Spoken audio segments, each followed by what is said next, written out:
Welcome to For Your Amusement, a theme park podcast that aims to exhaustively evaluate the world's most popular theme park attractions to determine if they are world-class. I'm Ryan Bergara. I'm Byron Marin. And for this episode's featured attraction, we explore a rumbly in Byron's tumbly as we bounce through the 100 Acre Wood to discuss the many adventures of Winnie the Pooh in Disneyland, California, the Magic Kingdom in Orlando, Florida, as well as Hong Kong and Shanghai Disneyland. And joining us face down in the Hunny Pot is a cast member from Disneyland who is currently working the attraction.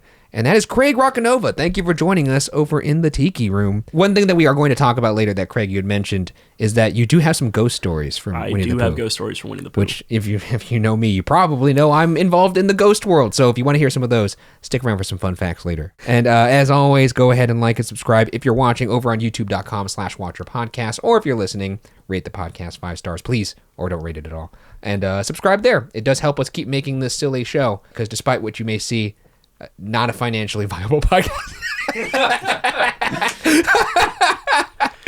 No, I don't believe that. Help keep this show alive. Anyways, thank you for joining us, Craig. Really appreciate it. Hey, thanks so much for having me, you guys. This is a trip, so. Yeah, and so I actually met Craig at the parks just by happenstance. He was gracious enough to find Byron and I in the Haunted Mansion queue, because you used to work Haunted Mansion before it went down. Before it went down, yeah. I'll be back. I'll be back at the Haunted Mansion. I'm very excited to go back. Not that I have anything against Winnie the Pooh at all, but it's definitely not the Haunted Mansion. No, it is definitely not. I'm fighting the urge to ask you for like, when is the mansion coming back? But I'm not going to ask you. Yeah, well, we don't know anyways. I learned most of the things that I know from like what's going on around the park from Fresh Baked Disney. Yeah, because it's been down for what, about a couple months now?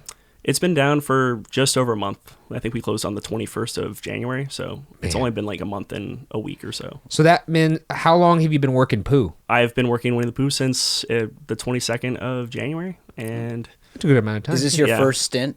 At Winnie the Pooh? At Winnie the Pooh? No, I've known the ride for almost 9 years. Oh, great. So, yeah, it was my first attraction when I rehired in 2015. Oh, neat. Is that when you were toggling with Splash Mountain? Or I had to wait 6 months before I could learn a second attraction, because right as I got hired into Disney, the Rivers of America shut down, and they started building Star Wars Galaxy's Edge. Let's just list off your like baseball card statistics. What rides have you worked in your time over at Disneyland? So I'm a 2-time rehire. So I started in 2005 in foods, and I was here for like 6 months just because I was trying to do high school and work at Disneyland at the same time, which doesn't work very well. They do not like working around school schedules. At least they didn't back then. Yeah, that makes sense. And school schedules do not move. No, they do not, especially high school. No, especially when you're 17 years old and you're trying to do high school.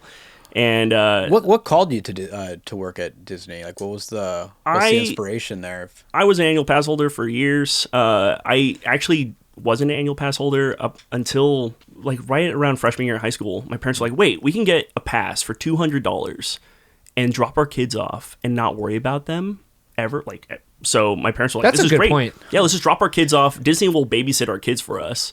And yeah, they didn't have to worry about me. So I just feel like I just experienced a truth bomb. Where it's Mom, Dad, is that why you got rid of I literally just had the same thing. I was like, wait a second, is that why? My parents were so stoked to get us out of the house and get us away from them so that they could just have their own time. But I was there so much. I remember as soon as I got my driver's license, I was like, okay, every day after school, I'm going to Disneyland. So I would tell my parents, like, yeah, Mom, I'll come home and I'll do homework, but I'm going to go on a few rides first. That sounds like me in college. That was always my mall. Like, kids growing up went to the mall. Yeah. I went to Disneyland. And that's pretty sweet. I turned 17 and I was like, why don't I just work at Disneyland? And I remember looking at the application and it said, you must be 17 and a senior in high school about to graduate. And I go, they're never going to know. They're never going to find out I'm a junior. So I applied and I got the job. And then when I was signing my paperwork, they were just like, you're not old enough to work here. You have to be graduating this year. I was like, well, the seniors just are about to graduate, so I'm basically a senior. And they're like, no, that's not how this works. Yeah, that we makes got to call your high school right now and make sure that it's okay for you to work here. And they're like, that shit will fly at the sports chalet. I called in sick. Not here. I called in sick to school that day, so they had to call my high school and say, hey, is Craig okay to work here? Like, he's sick today? Why are you calling us? Oh, that's interesting. They decided after all just to give me the job. So well, that's nice. That's persistence. Yeah, and I was so into it. I was like, I'm going to work here until the day I die. Like, I really am. My parents were like, you're going to college next year? You're going to go to college out at, like, in Northern California. You can't just work there. So I had to quit, and then I ended up getting a job at In-N-Out Burger, and it just kept calling me back though. You're playing all the hits. Once though. you see the behind the scenes of Disneyland, and like working there is just a completely different experience than actually just being a guest there. So I just got drawn to it. I was always nervous about, because I also considered the possibility of becoming an employee there because I went to college at Chapman, which was just down the road. But I was so scared of seeing behind the curtain. I didn't want any of it to, the magic to lose its luster, I suppose, to see how the sausage is made. But there are parts of me that kind of wish I would have had some time there. I just think it would have been fun. So, I mean, that's why I'm glad I met you, because I was like, oh, cool, I can get some of the insights of what it's like to work there. What attractions did you work at specifically in your stints there? Because now you're in your third stint. Yeah, so my second time with the company, I never applied for attractions because I was like, oh, I worked in foods before, so I worked at Taste Palace Grill. Okay. That was my first job. Nice. And back then they were like, hey, we need you everywhere. So they threw me all over the place, and I ended up working like both parks and down like the Disneyland Hotel. They have a restaurant for employees. I worked there. Was it for employees? Yeah. Okay. Yeah. I was going to say. So I worked in like every quick service restaurant there was in like 6 months. Kind of was in a spot where I needed a job, and I applied back at Disney, and I was like, you know what, I'll just work in foods again. And they go, wait, you used to work in foods before? Why don't you get attractions? You're like the perfect attractions guy. And I go, all right. And they're like, how about the Haunted Mansion? I'm like, that's my favorite ride. Perfect. Like I'll work in the Haunted Mansion. And I got hired in and got Haunted Mansion. I did that for 6 months, and then I learned Pirates of the Caribbean, and I did Pirates of the Caribbean for like 8 total shifts before I ended up quitting. I worked, like, I learned it right in the middle of the holiday season. Oh boy. And that's a people eater. Yeah, and if anybody knows, when Pirates of the Caribbean like has a big breakdown, they have to like do an evacuation where cast members like put waders on and get in the water. And it seemed like every time I did that, I got the waders with the holes in them. So you're donning the fly fishing outfit. I smelled like flume for like weeks. It felt like some people would pay good money for that. Yeah. And all the ashes and everything. Is that yeah, so just it just wasn't the Haunted Mansion, so I wasn't into it. I was like, yeah, pirates, I'm finally learning my other favorite attraction. I love Pirates of the Caribbean. And then I got it, and I was like, yeah, not so much. It's not for me. And when I came back in 2015, so I left because I got a job at Starbucks. And Starbucks was like, yeah, we're not working with your Disney schedule. I was like, cool, I just need more money right now. I just got to pay my rent. And I hated Starbucks. I was there for 2 years. That's a hard job. But you're keeping your record of working at like America's favorite places. That's true. Yeah. Well, and like in that time, it was 8 months. I was at Disneyland, at Haunted Mansion, and Pirates. I never called in sick. I was never late. Yeah. Like I just wanted to be perfect all the time. So in 2015, like I was like, I got to get out of Starbucks. I got to find something else. Yeah. And I was like, man, I was really happy at Disneyland. I really want to go back. And then they put you on Main Street at Starbucks. That would be awful. No, but they were like, hey, they were really like hard on me. I remember the lady interviewing me was just like, you know, you've worked here for 6 months and then you've worked here for 8 months. Why should we give you an opportunity to come back? I'm like, well, I never like called in sick. I was never late. And, you know, I really want to make this opportunity last. And she goes, okay, we'll send you back to the area, but I guarantee you're not going to like where you're going to go. And they gave me Winnie the Pooh. And I was just like, as soon as I found out I was Winnie the Pooh, I was like, cool, it's my area, my old area that I was in. There's a chance that I could get back to the Haunted Mansion. I'm going to make the most of it. Winnie the Pooh's my ride. And I just accepted it. Like, Winnie the Pooh is my ride. Yeah. Yeah. So. And now you ride for Pooh. Yeah. Now I ride for Pooh. And I am one of those people, you go to the park and you go on Winnie the Pooh, and you have that one cast member who does all the puns and all the jokes and is really into the theming, and that is me. I don't stop. Didn't you say they're called vehicles? They're called vehicles, yeah.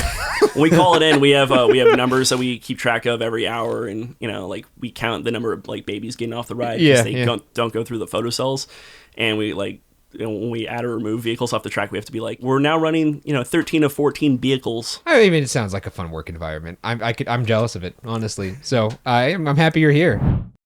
Guys, I say this all the time. If there's a group of people that knows the importance of efficiency, it's theme park goers. We know when to be where, what rides are worth our time, and which ones aren't. That's why I want to talk about Factor meals. They get us. Time is precious. Factor's delicious, ready-to-eat meals make eating better every day easy. Wherever tomorrow takes you, be ready with pre-prepared, chef-crafted, and dietitian-approved meals delivered right to your door. You'll have over 35 different options a week to choose from, including keto, calorie smart, vegan and veggie, and more.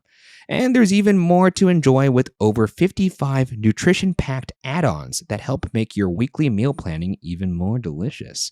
And it couldn't be easier. Fuel up fast with Factor's restaurant-quality meals that are ready to heat and eat whenever you are. And they've done the math. Factor is less expensive than takeout, and every meal is dietitian approved to be nutritious and delicious. So you can spend that other money and calories on Dole Whip or a churro. Factory is extremely flexible, and that's perfect for folks like us, sickos. Maybe I'm at the parks for a week and home the next. With Factor, you can get as much or as little as you need by choosing 6 to 18 meals per week. Plus, you can pause or reschedule your deliveries anytime. Take that Disney World trip worry-free. To try yourself, head to factormeals.com/FYA50 and use code FYA50 to get 50% off. That's code FYA50 at factormeals.com/FYA50 to get 50% off. With that, let's get into some history.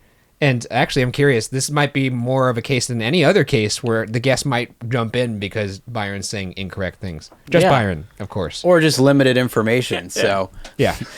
You've lived it. So let's see how this goes. October 14th, 1926, the children's novel Winnie the Pooh by English author A. Milne is published, introducing readers to the 100 Acre Woods and all of its adorable inhabitants. Fast forward to 1966, and what you get is a 26-minute animated featurette adaptation of the original book's first 2 chapters and produced by Disney, entitled Winnie the Pooh and the Honey Tree. In 1977, this featurette would be accompanied by the likes of Winnie the Pooh and the Blustery Day and Winnie the Pooh and Tigger 2 to get stitched together into what was released as Pooh's first feature-length film, The Many Adventures of Winnie the Pooh. And those movies added our pal Gopher, right?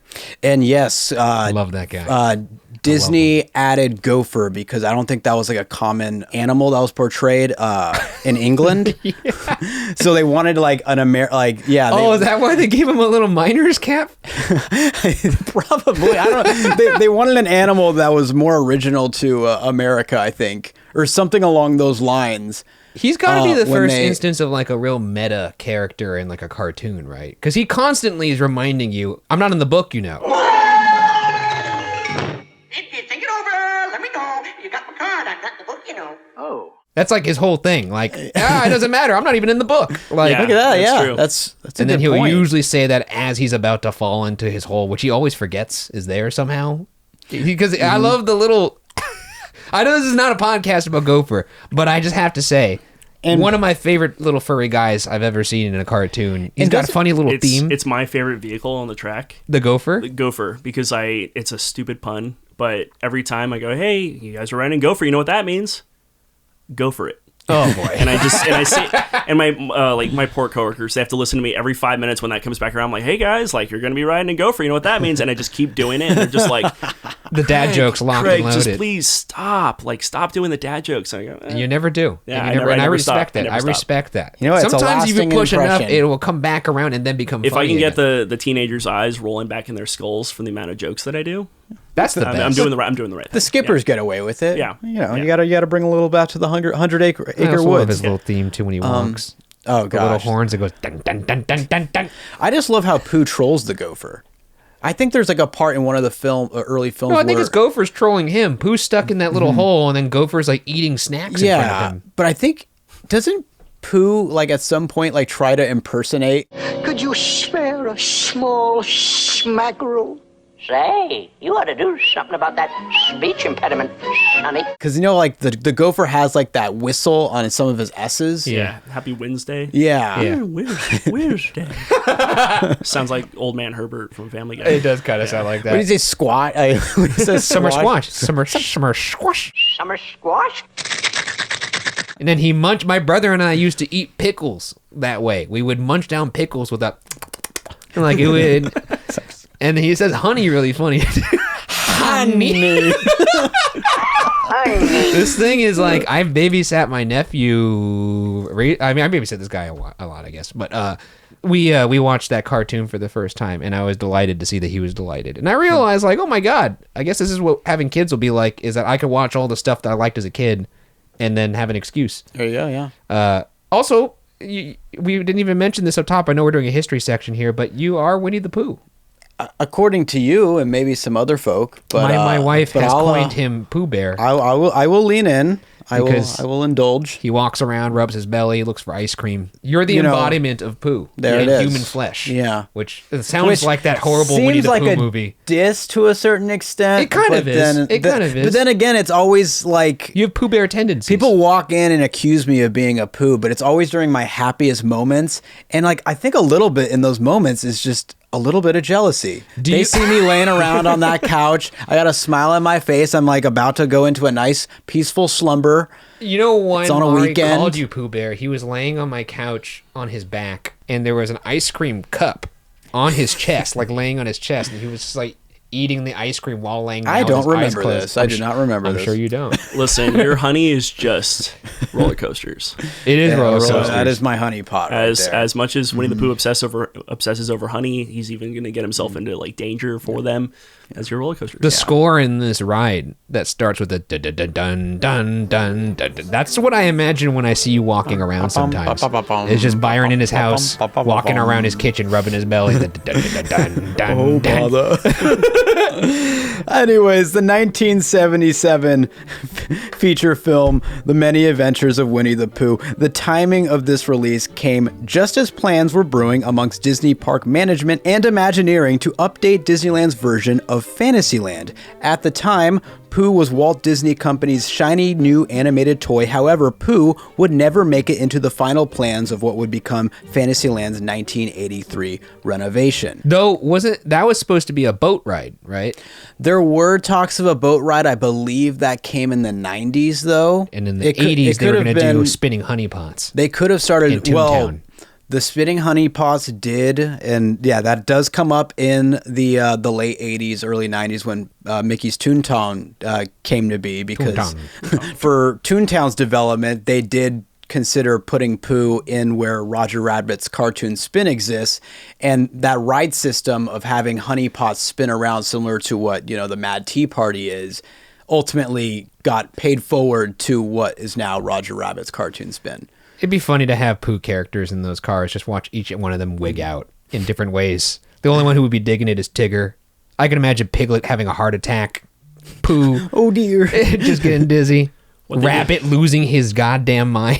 Even though they didn't have an attraction back in the 83 refurb of Fantasyland, they did have, at one point, sometime in the 70s, when Winnie the Pooh was really picking up, they had a parade for Winnie the Pooh. It was like Pooh for president. And then during the 90s, when they were thinking of bringing Pooh to Fantasyland and maybe potentially having it take over one of the pre-existing ones, they thought that because those buildings are so old in Disneyland's version of Fantasyland, that was going to pose a big challenge to try and bring in a ride as popular as what they thought Pooh would be. Yeah. Because that was also during the time like that, all those VHSs coming out. Like I would have been on that for sure. So they just didn't think there was enough space. I think that was a big part of it. And also the buildings were so old that retrofitting them. Have you ever worked a Fantasyland attraction? Mm-mm. I've only been New Orleans Square Critter Country. So have you been inside of any of the buildings and in them? I saw inside Peter Pan once. I had a friend who worked over there, and he took me over inside Peter Pan with the lights on, which was pretty cool. What attraction did you work that had the best break room? Haunted Mansion, hands down. Oh, although, really? wait, Splash Mountain had a vending machine, but we didn't have a bathroom, so we had to leave the building to go to the bathroom. Haunted Mansion has its own bathrooms, so I miss that right now, because right now with Winnie the Pooh, we have to share bathrooms with the stores and some of the construction workers next door for Tiana's Bayou Adventure. So where do you have to walk to? Like the Hungry Bear restaurant? Behind Pooh Corner. But Pooh Corner used to be the Mile Long Bar. You'll probably get into that history and stuff like that when we get into it. Oh, not so much. I went strictly to the ride, but yes, the meet and greet area and like your aforementioned stuff that came before this ride made it to Critter Country. Yeah. So anyways, several attempts made in development to bring Pooh to a Fantasyland at Disneyland, but they would find their opportunity eventually to bring Pooh to a Fantasyland. However, it would be on the other side of the country. And at what cost, you may ask? That's for Disney World. Yeah. I know. Oh, let's get great. I'm not talking about financial. Oh, you're talking about replacing Mr. Toad's Wild Ride. Yeah, they took out That's Mr. right. Toad's Wild Ride, which I feel like is a mistake. Yeah, it came at the expense of the beloved Mr. Toad's Wild Ride in September of 1998. Although the closure of this ride was met with protest amongst parks fans, you can't stop the Pooh Bear from getting his honey. June 4th, 1999, Magic Kingdom gets The Many Adventures of Winnie the Pooh, a slow, dark ride that takes guests through many of the iconic events of the 1977 film. Meanwhile, back in California, Disneyland Park moves their focus out of Fantasyland in order to bring the 100 Acre Woods to the back corner of Critter Country. Ryan? Yes. Who's the Pooh Bear coming for next? Oh, yeah, he's coming for, wait. Oh, Country Bear Jamboree. Oh, yeah, man. That's right. September 9th, 2001. That's fine. I disagree. I like the Country Bear Jamboree. I like seeing that guy The original is still there in Florida. That's true, but I getting live renovated in now. California, Craig, and you know, should it be renovated? I don't know. and and the thing I like watching the bear blow into his big old jug. It's very fun. And blood on the saddle. The whole thing is great. But you will see that perhaps some of that remains, and I have that in my fun facts. Regardless, September 9th, 2001, Country Bear Jamboree, the once popular musical stage show that featured animatronic bears, was experiencing a steady decline in guest interest by the time they were knocked out by the current heavyweight champion of Critter Country, Winnie the Pooh. Where did you get that they were a steady decline? Where is that info coming from? Every time I went in there, it was a healthy crowd. A healthy crowd, Every time I went in there, right before it closed, it was sad. No, I think there were like 8 of us. Huge crowds, huge. Everyone, couldn't even find a seat. Maybe it was just me and my family cheering loud enough that it sounded like a crowd. Pooh knocked him out. Yeah. Heavyweight champion currently of Critter Country. Not even Brer could hold on long enough. That's right. Rest in peace. Slapped him with his belly. And if you can't tell by now, Winnie the Pooh is on an absolute rampage. Hong Kong gets the Many Adventures of Winnie the Pooh in their Fantasyland, with their parks opening on September 12th, 2005, which was Hong Kong Disneyland's only Fantasyland dark ride upon opening. Whoa, interesting. Because they did not have a lot of rides when Hong Kong opened. I do recall that. I think that and Buzz Lightyear, I think, were the only 2 quote-unquote like dark rides. Yeah. Was this and Fallout? they had Star Tours or something, right? Oh, no. They didn't have Star Tours. I take that back. I'm sorry. Hong Kong is only now starting to invest. Now that I think that they saw the success of Beijing. That's right. They just got Arendelle. They were mad because they had... Or not Beijing, Shanghai. Sorry. Yeah, I'm they thinking had of Sleeping Beauty Universal. Castle, and they were mad because they were like, why can't we get a giant castle? Especially with their giant mountains in the background. Yeah, so yeah. They beat Yeah, up it's a their great, castle it's a and beautiful everything, too. backdrop. Yeah. Here at For Your Amusement, we are all kids at heart. And say it with me, what is the best breakfast you can have as a kid? Cereal. As we grew up, cereal just didn't. As we get older, you have to watch out for sugar and empty carbs. But thankfully, Magic Spoon has the amazing flavors you love, but with high protein and less sugar. Magic Spoon's variety pack 4 flavors are cocoa, fruity, frosted, and peanut butter. This pack has 0 grams of sugar, 13 to 14 grams of protein, and 4 to 5 grams of net carbs, and only 140 calories a serving? That can't be right. It's high protein, has 0 grams of sugar, keto-friendly, gluten-free, grain-free, and soy-free. I gotta get my hands on this cereal. Go to magicspoon.com/FYA to grab a variety pack and try it today. And be sure to use our promo code FYA at checkout to save $5 off your order. And Magic Spoon is so confident in their product, it's backed with a 100% happiness guarantee. So if you don't like it for any reason, they'll refund your money. No questions asked. Take note, Disneyland. Remember, start the new year off right with a delicious bowl of high-protein cereal at magicspoon.com/FYA and use the code FYA to save $5 off. Thank you, Magic Spoon, for sponsoring this episode. June 16th, 2016, Shanghai Disneyland opens, and with that comes their own version of the Many Adventures of Winnie the Pooh. In 2018, rumors began to circulate in addition to an article from Business Insider that brought up the possibility of Disney having to remove the Pooh attraction at Shanghai, and this is due to the doppelganger memes that they had between Winnie the Pooh and Xi Jinping. of China, where he apparently they didn't want Winnie the Pooh to be at Shanghai Disneyland anymore because so many people were making jokes about them having like a likeness. Oh, wow. So you're not the only Pooh doppelganger then? No. Wow. I'm not even the first Pooh doppelganger. Danger? Did I say doppeldanger? You said doppelganger. Doppeldanger. He's flustered. Ding dang. Flustered when he hears the truth. But as of today, the Pooh ride still prevails over there in Shanghai. Pooh's always getting his honey. Always getting his honey. And by this point, some of you may be asking, Byron, what about the 2001 Pooh attraction over in Tokyo? Well, we are not going to cover that attraction today. It's so different that we are going to stick to these four. Yeah, there's minor differences between the four many adventures of Winnie the Pooh rides in Shanghai, Hong Kong, Disneyland, and Disney World. But Pooh's Honey Hut in Tokyo, which I have not been to, it sounds incredible. I have not looked up any info on it. Well, now at this point, I almost feel like it's overhyped. Right? I have been on it, yeah. And you said it was the best version of trackless ride technology other than Rise, perhaps.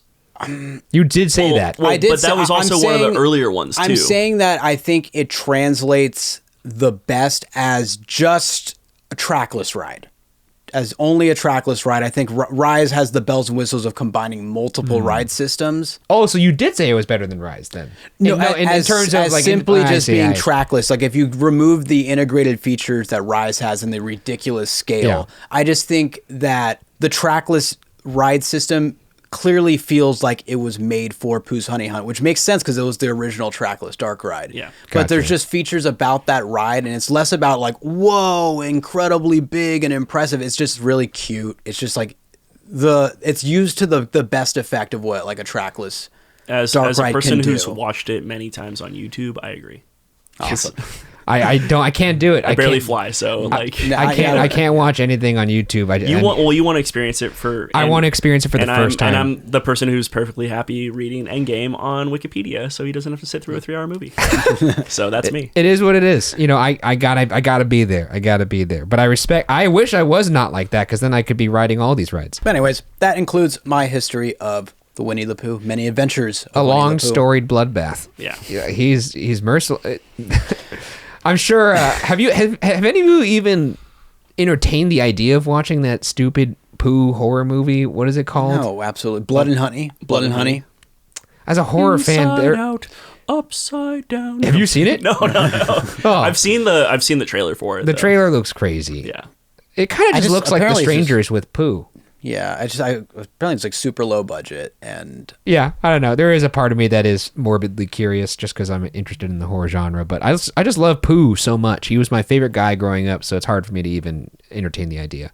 Anyways, let's move on to some fun facts. Both rides are about, I said both rides because I didn't look into Hong Kong and Shanghai that much. Sorry.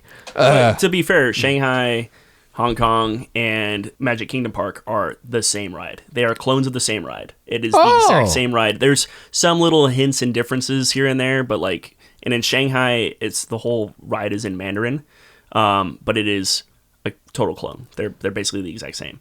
Whereas at Disneyland, it's not, and we'll kind of get into why. well, those it is have that the way. honey pots. This has the vehicle. The at vehicle Disneyland, is the right? beehives. Interesting. Yeah. Well, both rides are about 4 minutes long, is what I saw. With a theoretical, here's where it's going to get interesting. Theoretical rider capacity of 850 riders and a reported cost of about 30 million for across the board. Is 30 million across the board? Does that sound about right?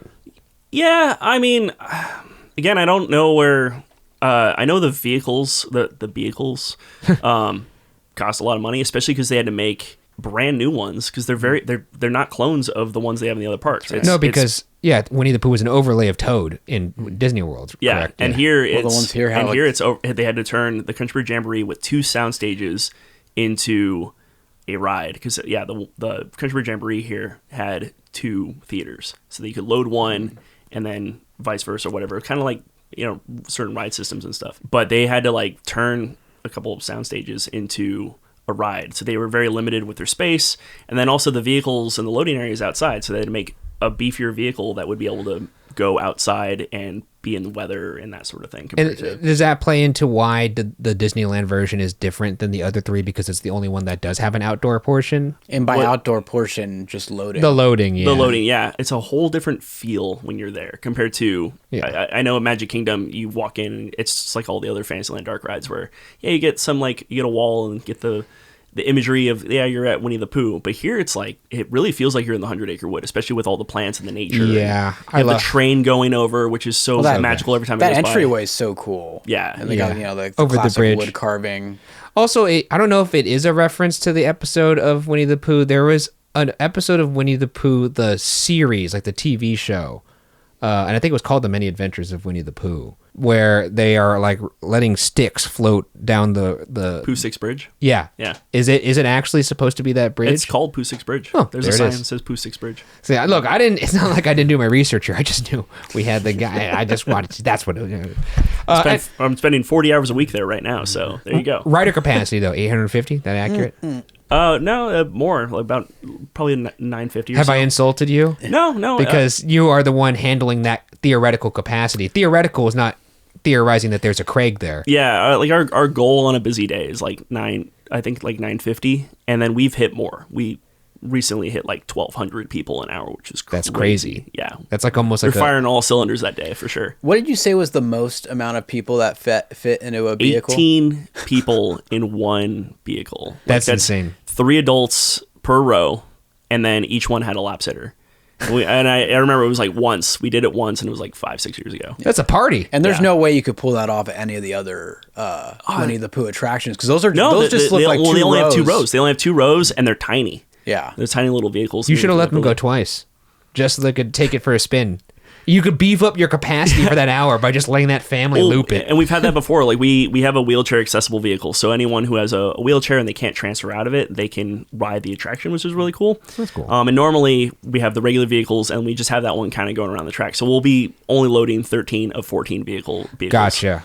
And there was a day we had a family. They were just like, "This is probably the only ride our son's going to be able to ride all day," which is, you think about it, that's heartbreaking. You think, they're not able to get on every ride at the park, and they're like, "Can we just ride this as many times as you'll let us?" And we're like, "Sure." So That's amazing. we called up our documentation people. We're like, "Hey, we're actually loading 16 of 16 right now," and they rode like 13 or 14 times before they were like, "Okay." I mean, that's like 2 hours of riding the ride, because it does.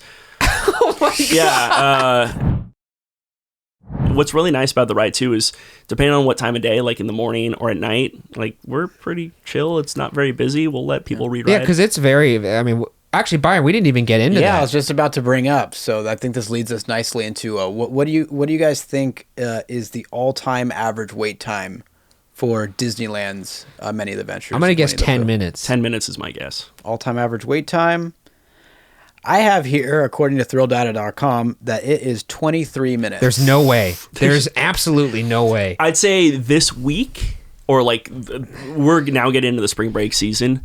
I noticed that last we are weekend. slammed so Monday. I've noticed. Monday's the busiest day of the week. Yeah. Because everyone waits because the tiered ticket pricing, the cheaper tickets. they all wait to go on Monday. So Mondays are, I was going to say bad, but they're just awful. Like if you want to go, if you're visiting the park, go on a Friday, Saturday, Sunday. You might be paying a little bit more money, but people are going to wait for that Monday Interesting. price. And we Byron are and I were there on slammed Friday. every day. Well, Friday wasn't even that bad. Well, no, we were there not this past Friday, the Friday before that, and boy, it was slam. Well, the last couple weeks have been pretty crazy. We've I gotten think, in pretty general. savvy at navigating like the crowd flow, though. So. We've been setting up our extended queue, which I haven't seen since Christmas time. We have our extended queue open every day, like 35-minute wait for Winnie the Pooh. I'm just like, why? Are you?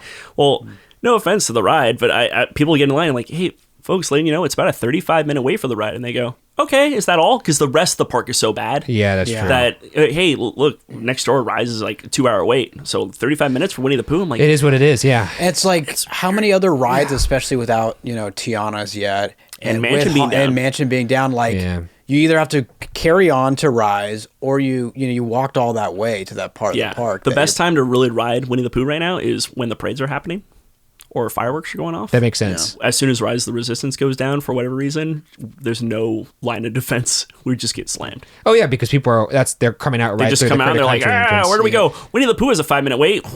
Yeah. and then And you're like, uh-oh, bottleneck. Rise broke down. Everyone batten down the hatches. Yeah. That would be the move, right? Because like the 45-minute reset or whatever that Yeah, they you would usually ride guesstimate. Pooh. Like at Hollywood Studios in Florida, my move was to go watch the Muppets. That Muppet show takes place right next to the entrance of Galaxy's Edge. Gotcha. So if Rise goes down and it just goes down, and on average it takes 45 minutes for that to reset. By going on Muppets, it'll get you out just in time to just kind of get to the front there and be ready for that reset to jump in without Got a it. wait. Yeah, my brain was going like, we're talking about Winnie the Pooh and the Muppets. I remember there was the Great Moments in History, but only the American parts. The Muppet Show that was right next to the Haunted Mansion in Liberty Square. Oh, I loved that show, and I've only been to Disney World once, but I've only been to Disney World once, and it was 1992, so it was a long time ago.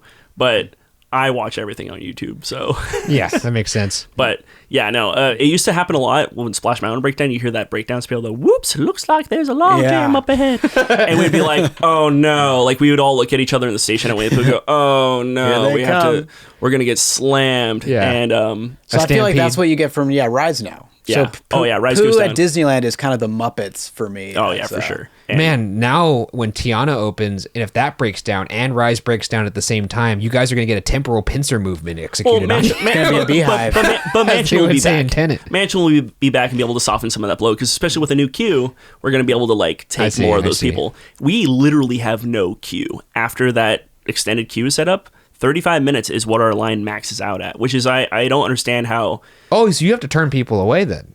No, we just hike up the wait time. The I highest see. I've ever worked was 50-minute wait, and that was because when Winnie the Pooh was built, it was actually built on the same power grid as California Adventure. Yeah. So like it's California, we get blackouts and stuff like that. There will be a power dip, and every attraction on the west side of the park will lose power and like break down. Winnie the Pooh, being on the same power grid as California Adventure, would just stay open. So there was one day we got a phone call from our managers just saying like, you are the only ride open on the west side of the park. Hold down the fort. Oh man! And our line just zigzagged all the way over to Splash Mountain exit. And, yeah, and I think we held on for about 15 minutes before we backed up and broke down. If it takes too long to load the ride, we zone time out and we have to. But it's easy. It's an easy fix. Man, But it seems like this attraction is really serving a purpose. It does serve a purpose. especially now. It's Other than being delightful. It's so popular, and there's so many big fans. When like, I love this ride. When they get in line, I'm like, okay. Like, I mean, I like the ride, but I usually only work. Usually only work Winnie the Pooh like 2 weeks or 3 weeks out of the year, because it's only when they're resetting Mansion from holiday. It used to be my preference. When we reopened from COVID, I was like, I want to be at Winnie the Pooh every day, because the COVID social distancing sort of nightmare that we had of trying to get people into the Haunted Mansion was such a mess that I was like, I'm going to be at Winnie the Pooh every day. And you'll be outdoors. And I'll be outdoors. I don't have to wear the face shield in every position like we had to at Mansion. Yeah. We don't have to worry about doing that crypt entrance that we had for Mansion, which was like, we had people screaming at us. Because you'd be in line watching people go down that crypt entrance and be like, wait, I want to go down there. How do I go down there? And we didn't give people a choice. It was just, can you do stairs? Go. Can you do stairs? Go. Yeah. And so I was like, I want to be at Winnie the Pooh every day, because they had things sort of figured out. And then I got a call from scheduling saying, hey, we are so short-staffed at the Haunted Mansion. We need you to be there 60 hours a week. Can you do that? So that's how I ended up being at the Haunted Mansion all the time. I wasn't an everyday Haunted Mansion cast member until after COVID. Interesting. Huh. Yeah. Kind of a nice way to fall into that. Yeah, though. it's my favorite ride, though. It's just... Haunted Mansion is my favorite ride. It's just, I didn't really want to be around the funeral ride all the time. Yeah. I lost my dad in 2020. Oh, sorry to hear that. Sorry to hear that. That's life. You know, it was cancer. But not to make the show any like sad or anything. But coming back to work, I was like, do I really want to be at the Haunted Mansion. at the funeral ride every day? And then the more I got into it, and the more jokes I started coming up with when I was there, I was like, oh no, I'm good. I'm fine. My dad would have loved these jokes. He would have loved this. My dad hated Disneyland. Hated Disneyland. He was mad every time we went as kids. He's like, where's the bar? I need a bar. And I see those dads sometimes Yeah. when I go to Trader Sam's, which is a delightful bar that has Trader like Sam's is great. really funny effects, and then to see just a dad sitting there like rubbing his forehead, just kind of sweating a little bit, and you could just see that he's not even like drinking the beer. It's almost just like he's just has it. The last time I took my dad to the park was probably like 2017. And he's just like, when can we leave? And I was like, Dad, we just got here. Let's go on a couple rides. It'll be fun. Just like old times when I was a kid. And he goes, where's the closest bar? Like, he didn't care. And he was just like, I need a Manhattan. Like, he had his drink, and he was like, I can't get it here. I don't want a beer. Like, Kind of hard to find a Manhattan in you can go.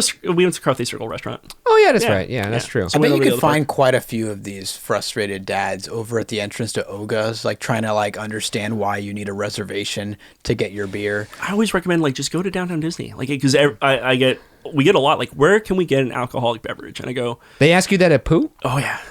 That makes sense. They're in that back corner. They think they're close to their car, and they're not close to their car. Oh, I guess like, that makes sense. We're almost out of here. Like, are we almost to the exit of the park? And I go, oh no, you're so far away. I'm so sorry. Yeah. Also, and we can't even have you like go over and take the train out because right now the train station's closed. They have to go to New Orleans Square. It is right. Yeah. It stops there for a second, but they have to go to Fantasyland or Tomorrowland or back to Main Street, and it's like, we just want to go home. We just want to go somewhere to get a drink. Also, you're probably talking to a lot of really tired parents who then their kids just like, again. They look at the wait time and just see part of their soul leave when they like 35-minute wait for Winnie the Pooh. Because we're saying the same thing. We us working there. Like any of my friends that are watching this right now, they're like, yeah, we don't understand why we're a 35-minute wait.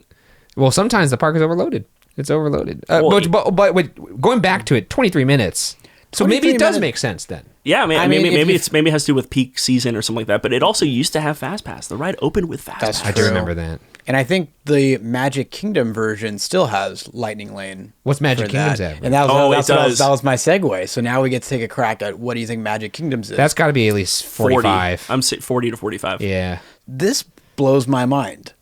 I have Magic Kingdoms at 26. That doesn't make any sense either because every to time have I've only been three, there, considering the reduced capacity because the vehicles fit less people, the amount of foot traffic. Yeah.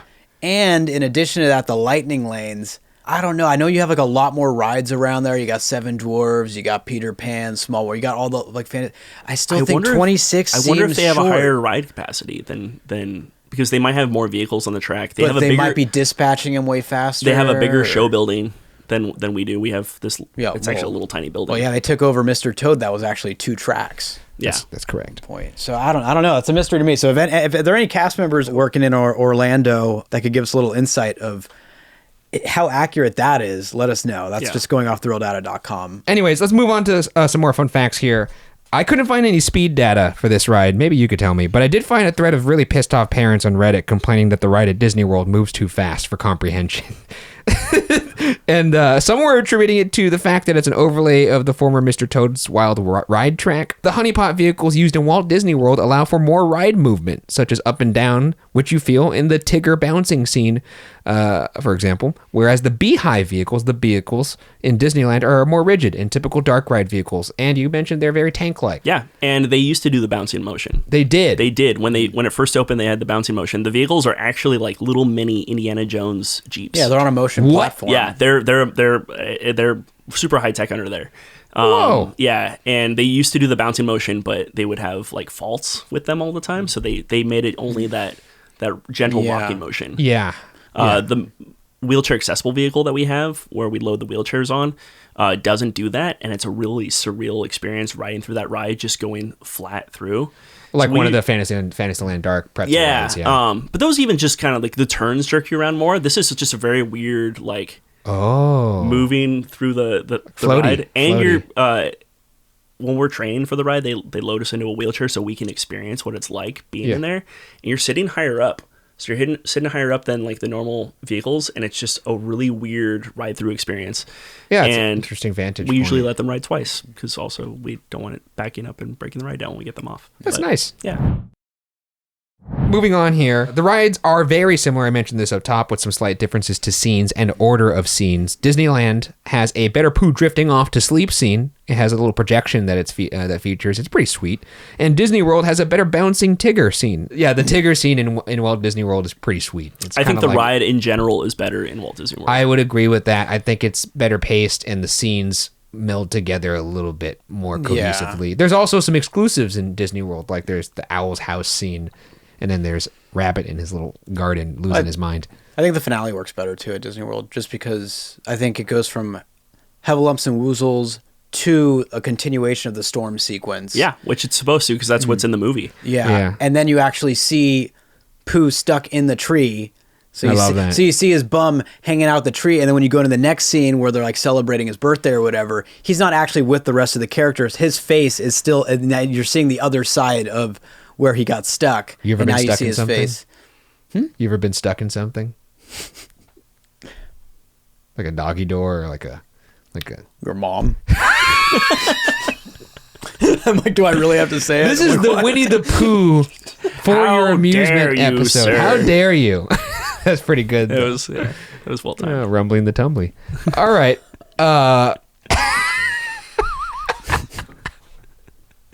Speaking of that drifting off to sleep scene, that effect is accomplished by the classic Pepper's Ghost effect, which you know well from the Haunted Mansion. I really do think this is pretty effective, seeing the ghost float out of, not the ghost, but like it's Pooh like astral projecting like an Insidious. Yeah. Right out of his body. Yeah, that is our main effect. That pretty is sweet. That is like the one we do the ride through every morning. And we're like, okay, does the Pepper's Ghost work? Cool, Pooh's there, awesome. A tumbling Pooh is what we call him. You got to make sure that really one's good. working because the Yeah. projection's pretty fun too. And it's fun when they overgrease him and he just like just launches in that. Oh that wait! scene. Oh yeah, because it's on a motor. Yeah. So you like if you get really close up to the glass, you can see the mechanism and stuff, but like they'll overgrease it and you're just like, whoa, he shot up fast. Okay. Who's really trying to get out of Yeah. there. The Disney World queue has interactive elements along the line that make waiting with kids much easier and prevent tantrums and things like that, based on what I've read at Reddit. There's actually like a sign that says like, I think it's like adults this way and kids the other way, and then like the adults could kind of move parallel to their kids as they're playing with like Rabbit's Garden Oh, and stuff that's fun. like that, which is really nice. Yeah, we don't have that. No, and I mean, I could see, like, I've now, like I've mentioned on this pod a bunch of times, gone to theme parks with younger kids, and yeah, I could totally see how that would be very useful to Yeah. get some energy out. There's a framed pic of Mr. Toad handing over the deed of a house to Owl.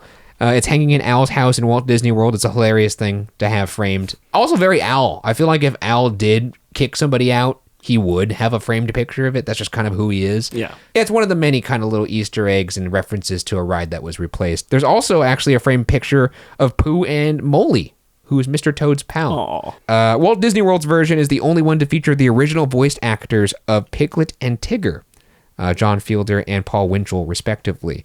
Speaking of Paul Winchell, this isn't really a fun fact about the ride, but this kind of just came up. Paul Winchell, he helped the food crisis in African villages by developing a methodology for farming tilapia as easy sources of protein. He started a foundation to fight hunger. Well, he's a good guy. I just thought that was crazy that like when it comes to like, but I think, and then don't quote me on this, but I think the methodology he developed for farming tilapia kind of was just used from then. So whenever, I guess now every time I eat that fish, I'm just going to think of Tigger. Yeah.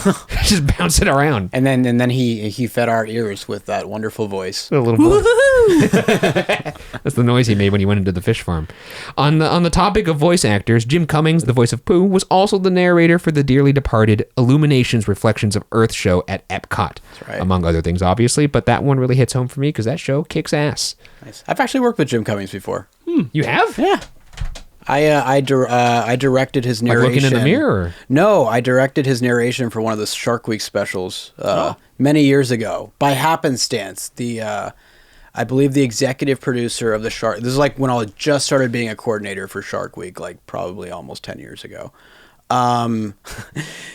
Jim Cummings was like our guy to do the Shark Week narrations, and the executive producer was on another Shark Week shoot the day this guy came. So the head of production at the company was like, all right, I'll spot you. And he knew nothing about the show. So we get into the audio booth, and I always, because I was a coordinator, so I was just writing up the, I was basically just putting like the estimated amount of time he'd have to get every line out so that it would fit into the show. Was he doing it like Winnie the Pooh? Sadly, no. It was it's a very big, dramatic. Oh, dude, I would kinda, totally watch a Shark Week special narrated by Deep Winnie in the the Pooh. 100 Acre No, Woods. I would have got a better bother. kick if Looks it like was. that shark's gonna eat that sea. And during that VO session, basically, the head of production at our company realized, because like halfway through, I kind of chimed in like, well, this scene's like actually like really quiet when it goes down, so maybe he should like be more hush hush to kind of build the suspense. And he's like, Do you just want to like take this? I don't know this show. Do you want to like just do this? And then I just did the whole session. Oh, wow. That's incredible. Yeah, that's cool. And Jim Cummings has no idea who I am. I was just another voice on the other side. I think I shook his hand before he left, but that's about it. So you've done like 2 recordings now related to Winnie the Pooh. Did I do another? Oh, Well, you worked with Jim Cummings, and now you're doing Jim Cummings, yeah. Okay. Yeah. All It's right, all I'll coming- take what I can get. It's all coming together. The Treehouse Play area out front of the queue in Walt Disney World has a carving that references 20,000 Leagues Under the Sea. It's a carving of the Nautilus, which is pretty cool. Rest in peace to that attraction. as well. R.I.P. The mounted talking heads of the former Country Bear Jamboree attraction at Disneyland can still be found inside the ride after the Heffalumps and Woozles scene. I have never actually been able to successfully find these guys. Really? It's so easy. It's you just turn around. I You guess. have to be in the front, though. You have to be in like the front and the middle. If you sit in the very back, which is the least amount of leg room, it's hard to see because of the lip of the top of the vehicle. That's right, But you're kinda- you go by the heffalump that is strumming the harp of honey. Yeah, yeah. And then as soon as you go through that threshold, you just look up and you see them. And they're not the original ones from the attraction. The original ones from the attraction were ripped apart. They used the animatronic parts for other things throughout the resort. Interesting. And they were actually the static ones that were at the Mile Long Bar, which is now Pooh Corner. So it was Whoa. Mile Long Bar. You'd walk in, they had a mirror on one side, a mirror on the other side, and it gave you that weird like endless hallway, endless bar effect. And above they had the characters, and then they took, I think, the nameplates from the attraction and just put those. So Max, Buff, and Melvin. Interesting. Yeah. I saw it for the first time by mistake, like back in high school when I was running, because my eyes were always just like wandering. How did they make this? How did they do it? Like? And then I was like, what the fuck? There's these movies. I had no idea. I was scared because like it was like back in like Well, they have those soulless eyes. They're just looking like this, Yeah, like straight and- ahead. Furthermore, on the Country Bear Jamboree beat here, the narrator of the ride is voiced by Peter Renaday, who also voiced Henry in the Country Bear Jamboree. Pooh, I had no idea. This is our last fun fact, so I'm excited if Craig has some more. But Pooh is Disney's best-selling character going by merch sales, second only to the Big Cheese himself. I saw that in a Variety article as of 2023. That is true. Yeah, that is true. It is, and they don't really have merchandise anymore because of it going public. They don't, like, you go to Pooh Corner and people are like, we want sweatshirts, we want things with Winnie the Pooh. It's like, it's kind of hard to get. Wait, it went public. Yeah, not public. It went, it's public domain. Wait, I thought that So- was only Mickey Mouse. No, it no, was that's Winnie the that's Pooh. why Blood and Honey was able to get made as soon as that So- public Yeah, domain. that's So for the right. 100th anniversary of the Walt Disney Company, we got those name tags with our favorite characters.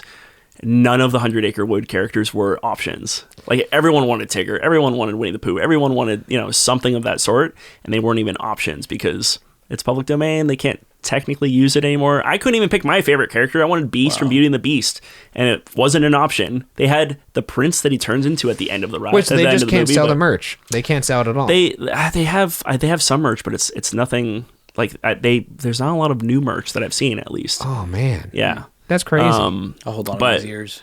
Yeah. But my fun facts that I have. Yeah, let's do it. So the music they have in the queue, online it says that Danny Elfman, like, he probably like arranged the score. Yeah. But they got the original musicians from the movie to do the music for the queue. Oh my god, that's amazing. And what's really cool, especially because Richard and the Sherman Brothers? the Sherman Brothers worked on it, but Richard Sherman can be heard playing in the music in the Heffalumps and Woozles part of the ride as you're walking through the queue. There's a part where it's a kazoo playing. He's the one playing the kazoo in the queue music, which is really cool. Ain't that like him So playing a kazoo? yeah. That's pretty fun. So that's one. When the ride first opened, they didn't have a birthday candle for the birthday cake at the birthday scene, so they took one from the Haunted Mansion. So that is a haunted. At least the original one was it kind of looks like it too. So it's but the candle on the birthday cake is from the Haunted Mansion birthday scene. From the ballroom when she's blowing Yep. out the birthday cake. Yep. Oh, that's Nice. awesome. I would have never guessed that. Yeah, those are like two of the little Easter eggs. I mean, it didn't cover it in there, but the hot air balloon that Winnie the Pooh is hanging down from Yeah. is Teddy Bear's Swing. That is the same mechanism. Whoa. That Teddy Bear's Swing. It was one of the two that they had, but that is also one of the left behind little relics. That is the same mechanism that Teddy Bear used in the Country Bear Jamboree. Damn. Yeah, I like to think that like the skeletal remains of Teddy Bear are still inside of that hot air balloon, but that's just me. Kind of like Monsters creepy. Inc. Monsters Inc. Yeah, when they have the CDC costumes over. Exactly. We've already covered that. Yeah. But that's I really did scour the web for these fun facts, and none of those on there. So we might be breaking news here. Yeah, that was a longtime cast member. We would do walkthroughs at the end of the night, and she'd just be like, "Yeah, that's this, like." How creepy is that Heffalumps and Woozles scene at night? Just walking through there. So every time we go down, we have to do a final walkthrough and make sure it's clear of guests or clear of debris or whatever, what have you. It is the creepiest place to walk around. I couldn't even imagine. I think that probably would be scarier than the I've been in the Haunted Mansion during like opening by myself, walking through the mansion. It's way less scary than walking through Winnie the Pooh.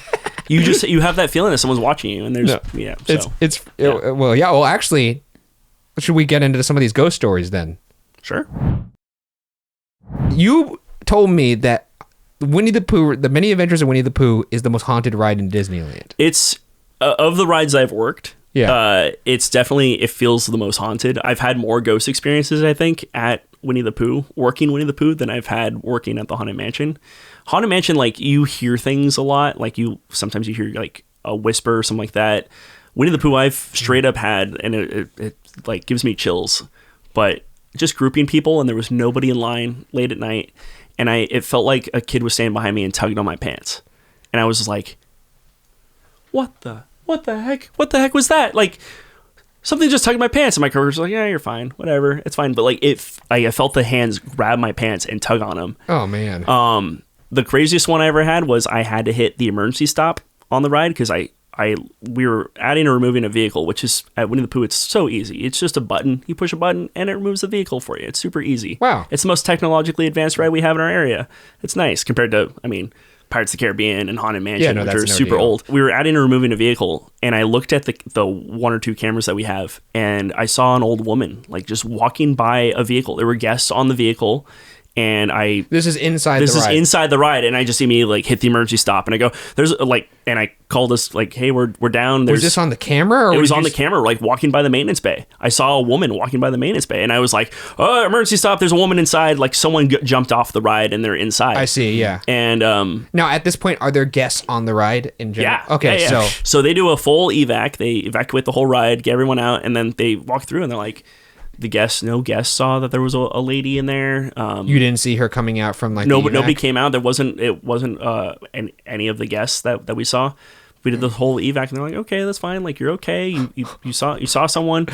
An hour later, I'm on break. The ride goes down again because we can hear the music cuts out. And like, what are we down for? And my coworker was like, I saw a woman walking by the maintenance bay. Oh, man. And it was like the same thing again. And my leads were all like, yeah, it's probably just grandma. Because, who's grandma? Wait, what? No, don't just say it's probably just grandma and then move on. Who's grandma? Years ago, there was a time where someone had spread ashes on the ride. And it was really late at night. This was, from the story was told, like years before I started working there. But someone had spread ashes on the ride, and the lead was mad that they had to stay late because they had to wait for custodial to come clean it all up. Yeah.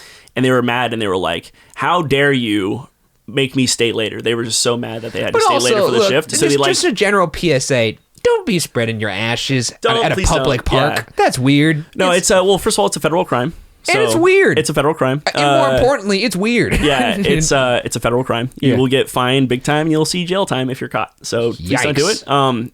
We call in custodial. They vacuum up the remains. They end up in a landfill. So if you really want your loved one to go to some landfill somewhere in the Inland Empire, by all means. Please don't do it. Like, it happens a lot, and it happens at every ride. It doesn't just happen at the Haunted Mansion. It happens at Winnie the Pooh too, and it's really, it's usually really sad. You think that's someone's loved one, that maybe they loved Winnie the Pooh, maybe they loved the Country Bear Jamboree, but I don't think Grandma's last dying wish was for you to be in prison because of the Winnie the Pooh wandering attraction. the halls of the Heffalumps and Woozles. It doesn't sound like a great idea to me. That's what she really wanted. She wanted to see you with the cuffs on. But Winnie the Pooh. It happens a lot. We have a designated area at the Haunted Mansion where our vacuum cleaner is for that. Shop vac? It's like a shop vac, yeah. A Hoover? It's called a HEPA vacuum because it's yeah. But they have to like suit up for it when they go clean it. So grandma, how many is this a isolated I've incident? seen grandma twice. Once in person at all? I've seen Grandma on the camera, and I've seen Grandma in person when I was working at Greeter. I saw, I thought someone was smoking a cigarette, and I walked over to be like, hey, you can't be smoking here. It was back when we still had the designated smoking areas, but like standing on the bridge in the queue, and I saw this old woman, like in just a wisp of smoke around her. So I go, oh, she's like vaping or she's smoking. So I walked over to be like, Just a hi, grandma you can't smoke here. And as soon as I walked up, she just faded out and disappeared. And I go, oh, okay. That wasn't okay. And then I just walked back and just immediately called like, I just saw a ghost. And they're like, cool, Craig, we don't care. You mean I can't vape? I am a vape. Yeah. And then she evaporates. Yeah. I have to say, doing what I do, which if you don't know this and you're just listening to this podcast not knowing I host another show, I host a show called Ghost Files where I actually hunt ghosts. I hear ghost stories all the time. All the time. One of the first things that people do when they meet me out in the wild is like, hey, let me tell you about this time I saw a ghost. And over time, I've just gotten a pretty keen ear of like being able to decipher how legit it is. I have to say that's one of the most legit ghost stories I've ever heard, just because when you saw Grandma the first time, did you know the ride was haunted at that point? I did not. So I did not think it was haunted. That's even more compelling to me because you're just at work. Yeah, it was like my first month working Winnie the Pooh, like in 2015. Because most ghost stories I hear, 90% of them are like, oh, I was on this haunted tour. Nope. This happened. They are already in the mindset of like, I'm going to see a ghost. Every time I go to like, I'm going to stay at a haunted hotel, nothing ever happens. No, I nothing can tell ever you happens. that. I mean, well, okay. The few times, like the last few trips I've gone on, like to San Francisco, there's a beautiful hotel I stay at. It's called the Palace Hotel in San Francisco. And I went there for one of my YouTube videos. Yeah. And which, by the way, Craig has a great pen channel. Yeah. Yeah. So it's I went there for a fountain pen video, and it's this beautiful luxury hotel, and I was like, I'm so excited. Like Warren Harding died in this hotel. Yeah. It's gonna be great. We're gonna see ghosts. Nothing happened. And then I went to and then the most haunted experience I had was I stayed at the Madonna Inn. And that was the most, and it wasn't haunted, it was just a shitty hotel, a tacky nightmare that I will never stay at again. But it wasn't haunted; it was just tacky. It was so bad. But yeah, no. Every time I go to like, hey, I'm going to go to the Queen Mary, I'm going to have a ghost experience.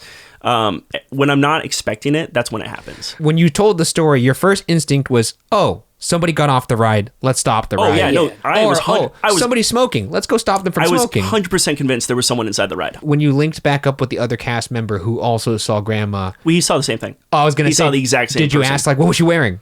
It was just like, he was like, yeah, I saw an old lady. And it was like the same area of the maintenance bay. I see. Apparently, according to legend of Winnie the Pooh, that was the area where the ashes were spread. Yeah, so it might be a residual haunting. Is that something you could see from the ride itself? Absolutely, yeah. Where is the maintenance bay? It's so right when you go, one blustery day in the 100 Acre Wood, a little bear and you see Piglet flying around and like Kanga and Roo right there. Is like, it when Tigger is like, I'll save you, Piglet? Oh no, it's before that. Oh, so it's just before Tigger's like, we'll save you, Piglet. So okay, it's like right after those doors of the bushes. Like yeah, there's a bunch of stuff. It's all dark over there on the right, but that's the ad bay. So we add vehicles on, and that's where. So like you can usually see, and I just saw this woman like walking towards the start of the ride, and I was like, not today, lady. Like, and that would make sense because like she's on the ride. I want to get off this. Yes. You're not dealing with like a younger person, so like if you stop the ride and you're trying to catch them, it's not like you're dealing with the most sprightly person. I had it in my head that like my friends were gonna go in to evacuate people and be like, "What are you doing?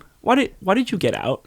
Yeah, she could have been like a dementia thing. Maybe she's like, I got confused. Yeah. But like, that's crazy. Yeah, because at Splash Mountain we had people all the time just hopping out.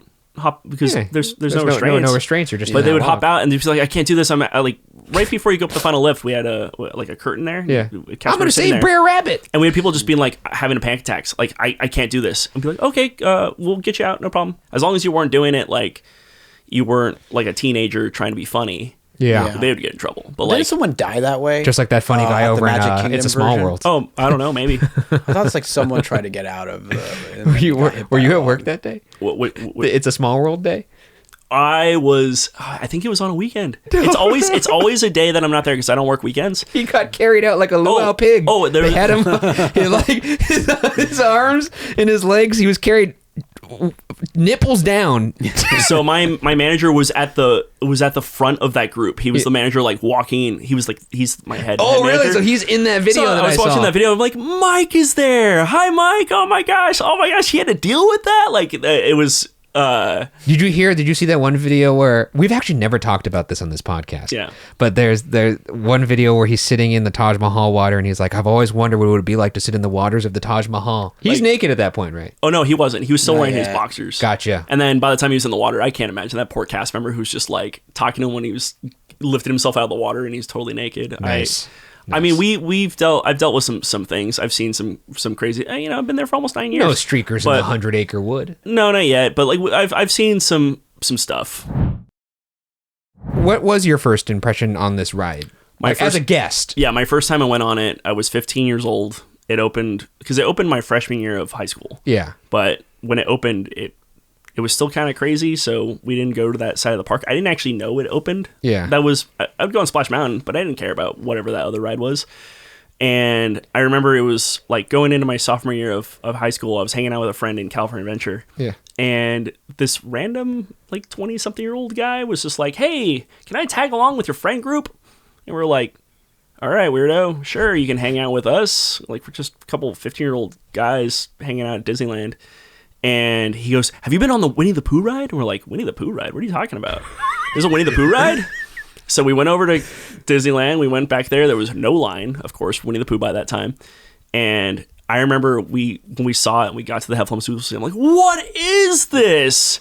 What a trip! Like, what if you turned to say something to him ride? and he wasn't there anymore? No, he was there, and he was like, "Yeah, isn't that hilarious? Isn't that a great ride?" And we were just like, "What?" And then like the cast member at Unload was like, "Do you guys want to go again?" And like, yeah, we want to go again. So they let us ride again, and we were just like, "What is this ride? What a weird little ride!" And then here I am now. I'm 36 years old, and I work the ride 40 hours a week.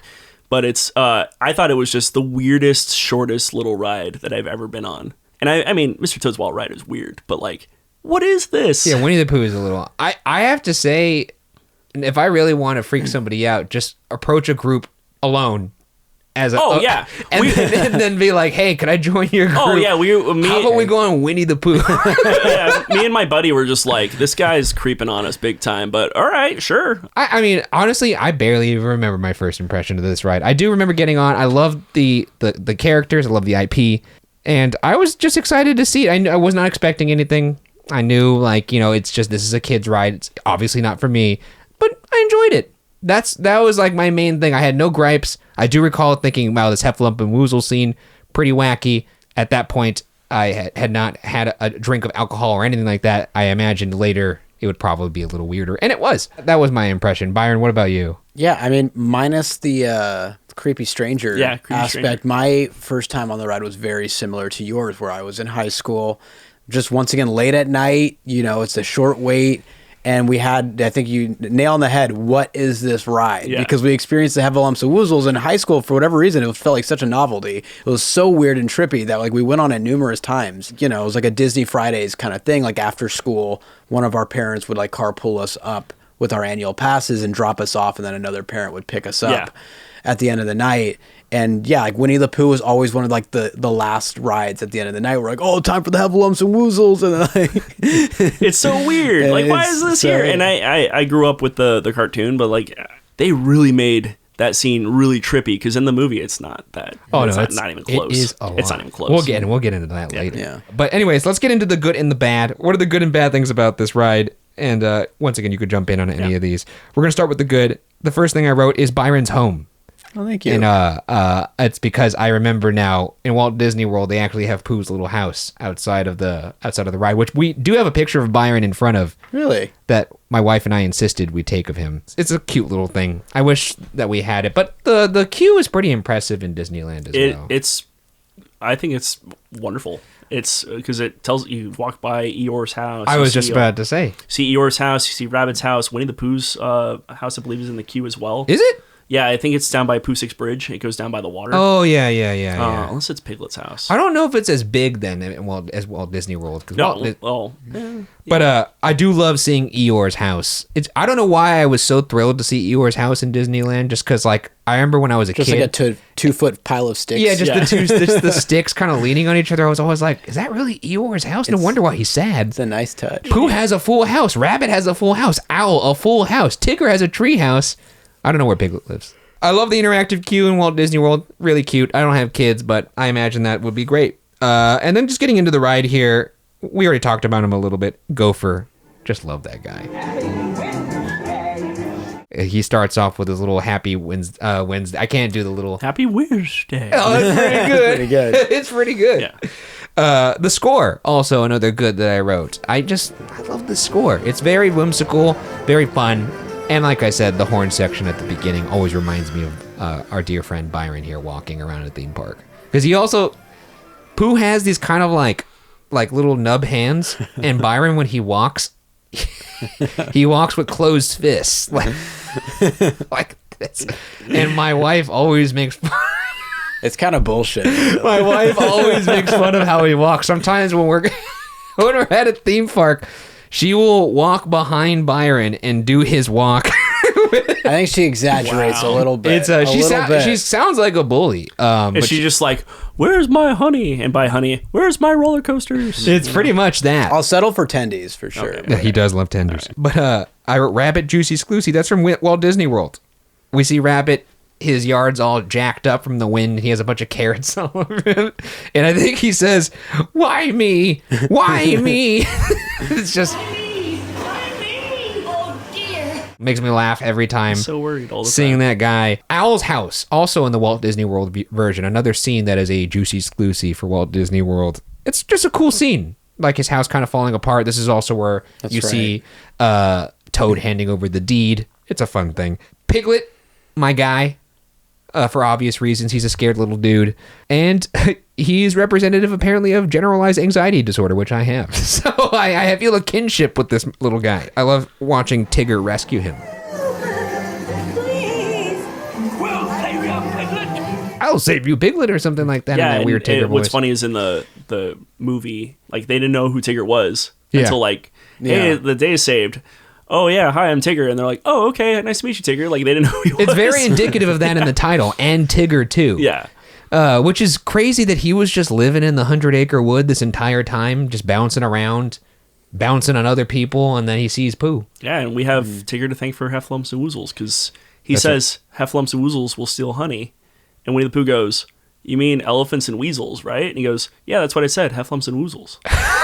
And then Pooh goes to sleep, and then... Yeah, and then he has that awful nightmare. The Tigger bouncing scene, so much fun. And I did not know that the ride vehicles in Disneyland also used to do the little bouncing effect that's in Disney World. They would break the ride down, so they stopped doing that. Well, that's because they're chonky boys, those vehicles. Yeah. But in Disney World, yeah, it's a longer scene, which I enjoy.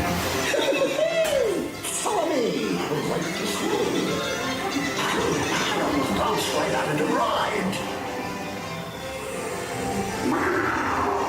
Watch out for Hefflumps and Woozles. They steal honey. Tigger is probably up there also one of my favorite characters of all time.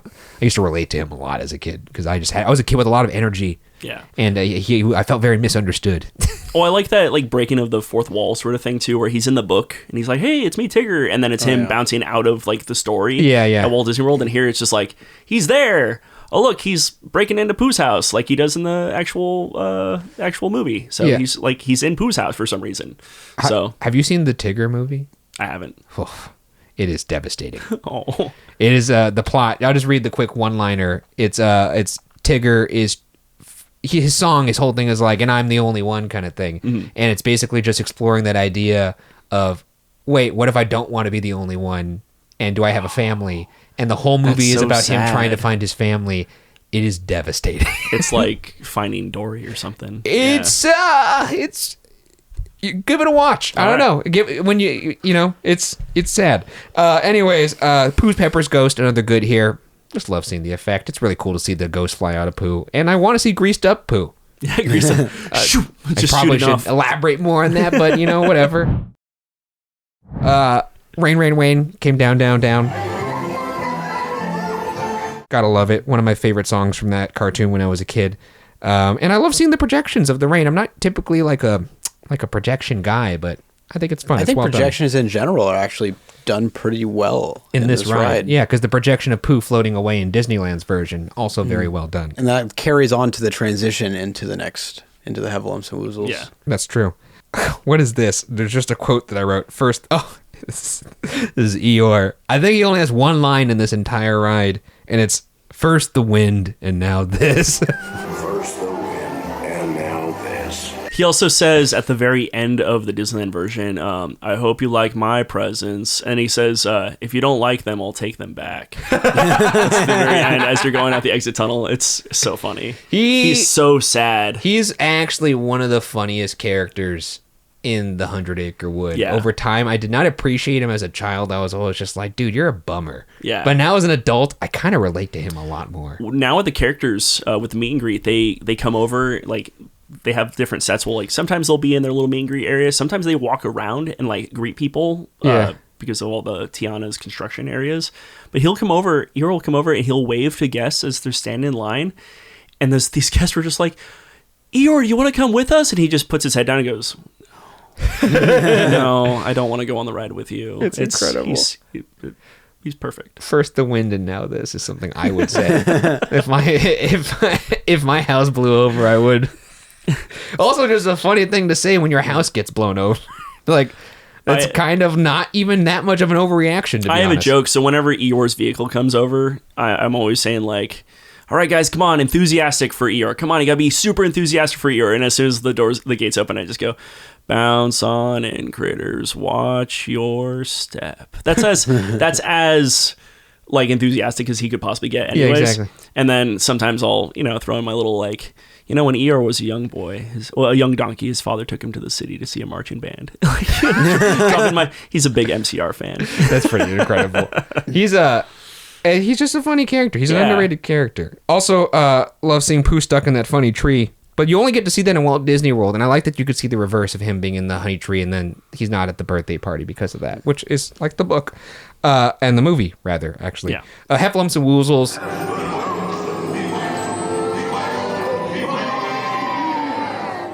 I think we have the superior scene. It's just more wacky. It's bigger. It's bigger. There's crazier sound effects. There's a fart sound every time you go by it.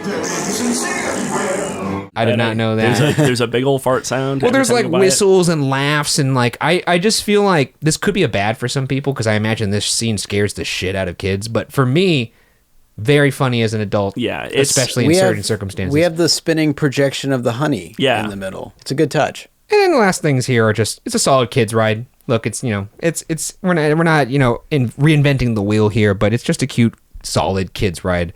And then I also wrote the ride vehicles in Walt Disney World that they still have the bouncing. I love that.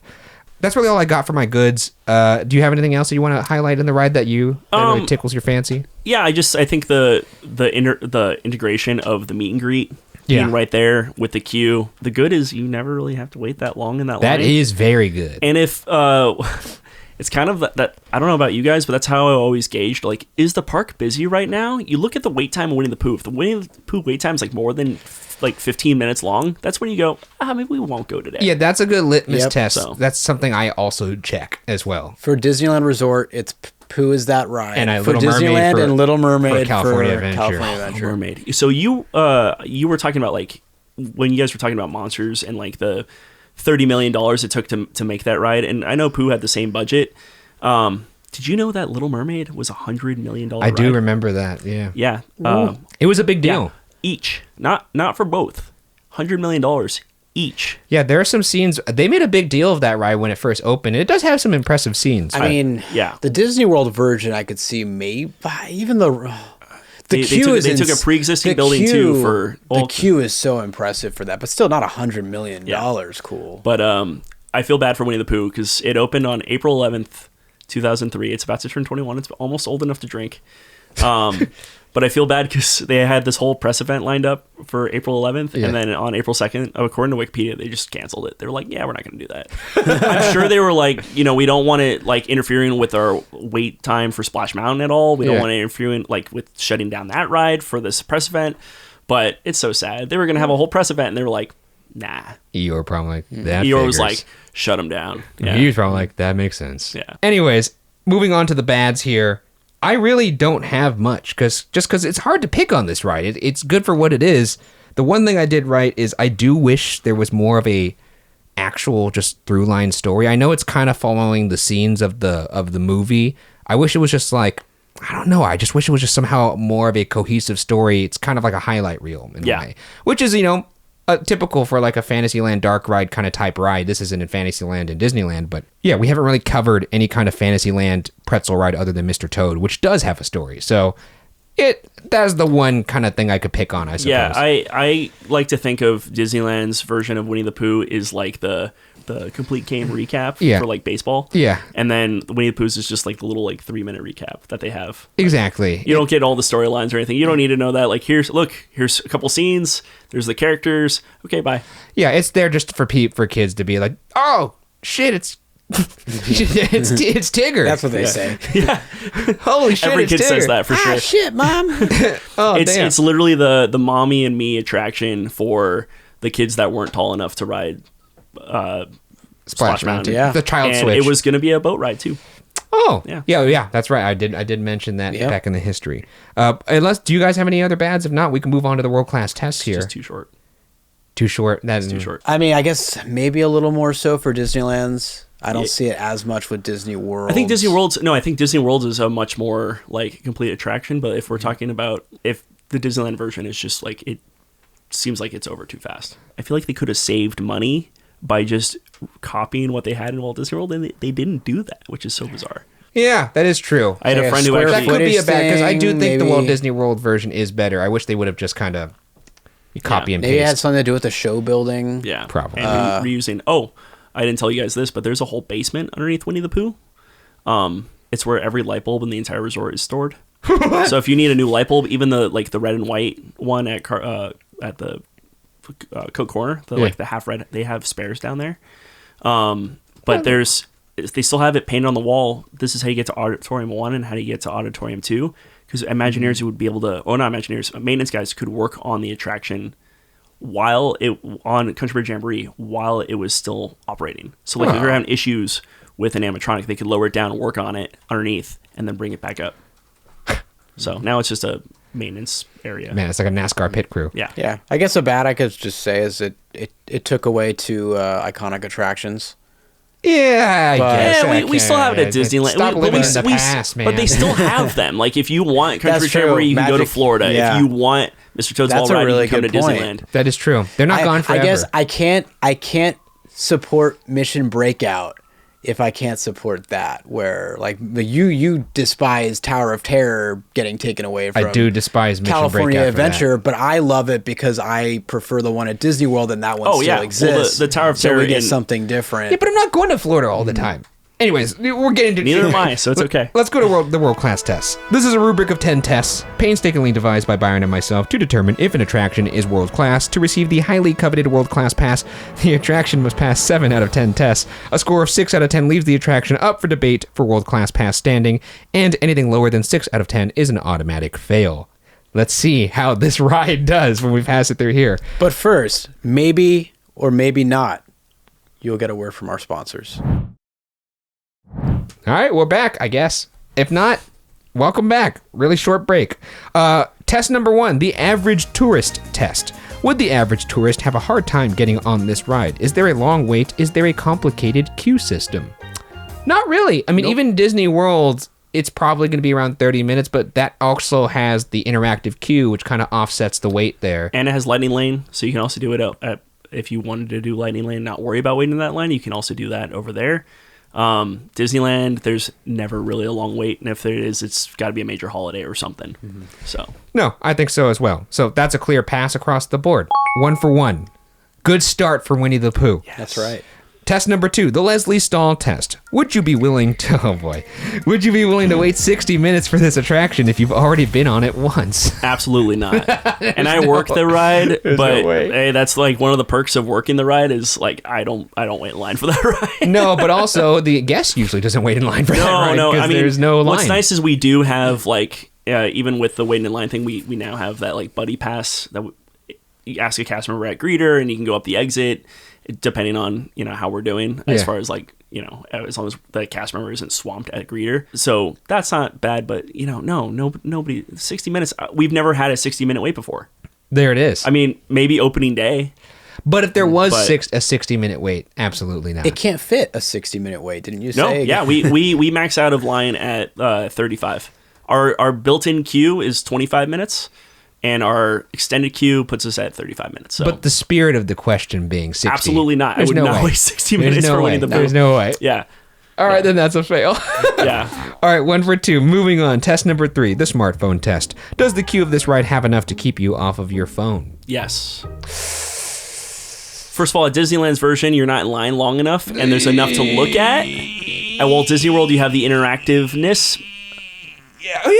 You have the interactive queue, and I'm going to say yes, just because, and I know there was what was it, Matterhorn, you guys were talking about, like, Byron was saying, like, there's a lot of surroundings and stuff. That's him, though. Yeah, there's a lot of surroundings, and then you guys were, like, split on that, but I'm going to say, like, yes, because at the Disneyland version, you're never really in line that long. There's a lot of things to look at. You got time to eat your Tigger tail when you're in line. Disney World, if you're a parent, I don't think you can be on your phone because you're going to be, like, watching them play your Rabbit's kid, Garden and all that stuff, and there's like a honey wall and things like that. I will say in Disneyland, it is pretty elite atmosphere that's built into the queue. You have the river, you have like Eeyore's house, you have like all the little kind of Easter eggs, and it is a delightful atmosphere over there by Splash, and the train is kind of going overhead.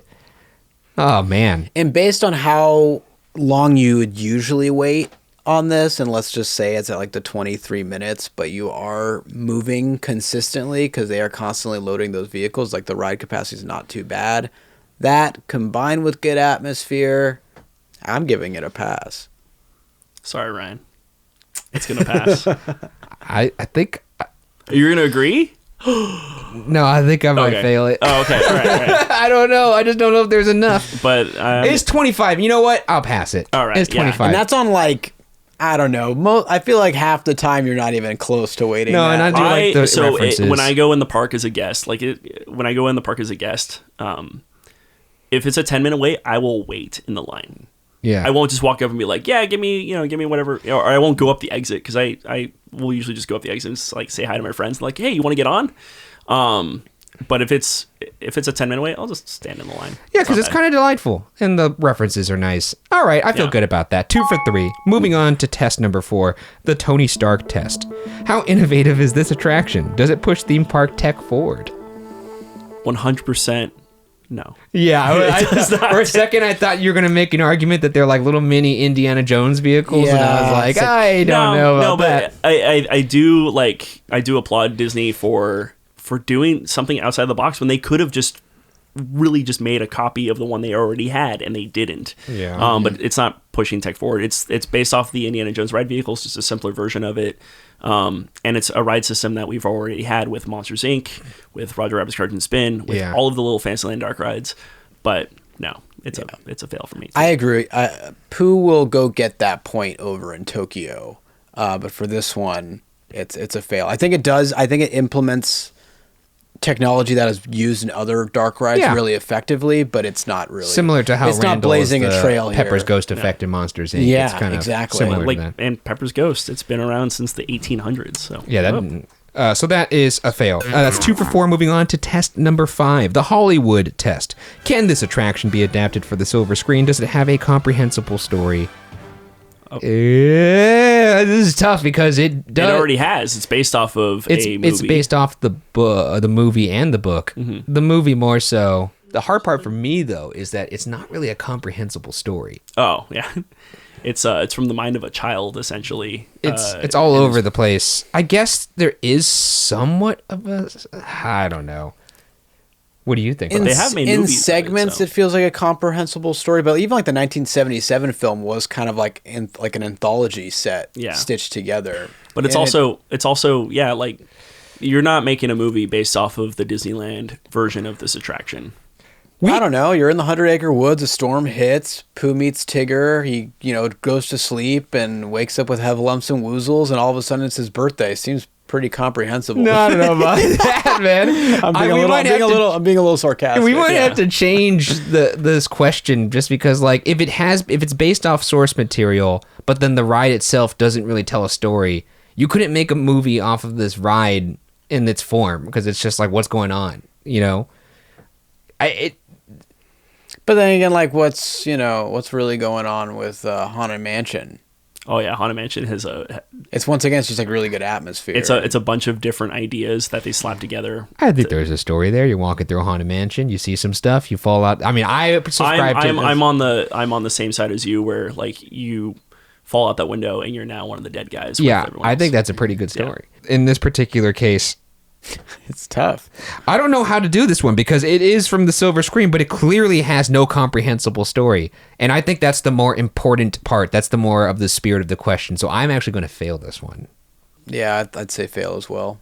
All right, 2 for 5. It's weird to say, but yeah. That is a 2 for 5 for Winnie the Pooh so far. Come on, I just got to get to that, at least to that 40%. Yeah. You got to beat Amanda for you got to beat Monsters, Inc. Yeah. Number 6, test number 6, The Simpsons test. How likely is this to be replaced with something new? Now, this is an interesting question because its next door neighbor just got evicted, in Disneyland at least. And they're still keeping it as Critter Country, as far as I know. That's what it seems to be. Yeah. Mm-hmm. Man, there are people that love Winnie the Pooh. There's people that have gotten married on Winnie the Pooh. That's bananas to me. It sells so much merch. They got married in the vehicles? They got married in the vehicles. They had someone officiate a wedding on the vehicles. And they come by all the time. They're like, yeah, was it that guy that ran into you when you guys were kids? No, he's probably... He was like, I remember you. He's probably in prison. Say I do. Yeah, no. Anyways. The thing is, it does hold value, it seems like. There's not a lot going on. There is nothing over there that is a small kids ride. No. And how big is that soundstage? Or not soundstage, how big is that show building? There's not a lot they can do with it. No. It's not big enough to warrant something of like the e-ticket caliber or something where like if a new IP swooped in and they wanted to... It's... Yeah, and Pooh is one of their most marketable characters. He's literally second on the list in terms of market for merch sales. And if you think about it, like think about the location of like if we're just kind of like going over Florida and, California's versions, Critter Country is going to have the e-ticket in Tiana's. Yes. It's nestled in between that and then Rise of the Resistance. Yeah. Over in Disney World, you need B-side attractions middle near of that. Fantasy Land. I don't think Disney's going to be in any rush just off location alone to be like, oh, we need another big e-ticket there. Yeah. They're at really well-placed areas of the park that kind of help dilute the overcrowding of other big e-ticket attractions. Yeah. So I actually think it's going to stay. Yeah, I don't think it's going anywhere just because it's a pass for me. I think it's a pass. 3 for 6. Woo. Number 7. Moving on to the signature moment test. Can the ride hold its own without its signature moment? Is it a one-trick pony? I feel like the signature moment is that giant Heffalumps and Woozle scene. Because you go into that big room and you're like, whoa, like this. But that's true. Yeah, I guess like that. Or I was going to say Pooh drifting off because it's such a cool effect. However, but they also have that in Florida, right? Yeah, they do that. It kind of is a one-trick pony because it's just small little show scenes, but that's a kid's ride. So, but at the same time, there are other kids' rides that like, Mickey and Minnie's that pull out stomps and stuff like that. But I mean, if I took like, maybe for me, just because the weirdness, like the what is this kind of aspect to the Heffalumps and Woozles, that seems more like of a personal signature moment as opposed to like being the signature moment of the ride. I could easily say like the Pepper's Ghost. I think the fact that it's hard to identify a signature moment is the indicative. storm scene, which is iconic to the film, That's true, I guess. And especially Disney World's version that kind of drags it out even further. The tech is actually kind of cool. The water droplets they're all fiber optics. Oh, that's cool. So like you don't unless you like are right next to it, you don't really see it, but it's like the water effects that they have. I mean, in a completely dry building, they do pretty good water effects. I thought those were projections. Mm-mm. Oh wow! So there's like projections of rain. That's what. But the water, like it's all like little rollers and stuff with like Mylar on it. It's pretty cool up close. But signature moment. Talking about signature moments. That like I'd say the Heffalumps and Woozle scene for me, at least, just going to that big building is the most like, whoa, that's iconic. But yeah, there isn't really if you take that out of the ride too, the ride is. I think if you take it out, it'd be far less scary. It's significantly hurt. Yeah. Yeah. I think it's hurt, but I still think the ride would still accomplish what it is set out to do. That's true, I guess. Yeah. The Heffalumps and Woozles feels like a zany sidebar, and then eventually gets on track. It's like one of those, what do they call it in like in certain shows where they do an episode that's just dedicated to one side character? A bottle episode. Yeah. Where it feels like the bottle episode of this, where if you plucked it out, like for me personally, like, oh, like I want that fun extra thing. I don't think it kills it though. Got it. For what it's trying to do. So is it a pass for you? I think it's a pass for me. Sure. Pass. I don't think it's a fail, but you know what? It doesn't matter what I think. Guest wins. Yay. It doesn't matter what I think. 4 for 7, correct? Yes, 4 for 7. Nice. Woo. Well, you got your tie. I just need one more to pass Transformers and pass. Wait, really? I didn't. So I haven't seen that one yet. That's right. Not many have. My only complaint about that place is the queue, the endless queue, and the screens. Anyways, but 4 for 7. Let's move on to the last 3 tests here. But before we find out the fate of this ride, let's have a word from our sponsors. Moving on to test number 8. Let's see if we could get above 4. The premature detraculation test. Does this ride finish too soon? Yes. I think it does. But that's, you know what it is? I think it finishes too soon in my opinion because it doesn't have a comprehensible story. So all the scenes are just kind of scattered and it kind of, I don't feel any satisfaction. So I'm just kind of like, all right, I guess that's fun. It's cute. You know? Yeah, there's no like build up or there's no like tension in the ride. That's true. That's a good point. Even more so at the Disneyland version where you start off with like they're in the floody place, which could be like scary for a look. Oh my gosh, it's like, and then suddenly you're like, oh no, you're just taking a nap, and oh now you're in this weird nightmare world of Heffalumps and Woozles. So you don't think that you end with your birthday party? Yeah, like it just yeah. When you lay out the scenes like that, it's like what the hell is going on? Yeah, it for me. I wish at the Disneyland version that the first 2 scenes were a little bit longer, like they are in Florida, or the other parks.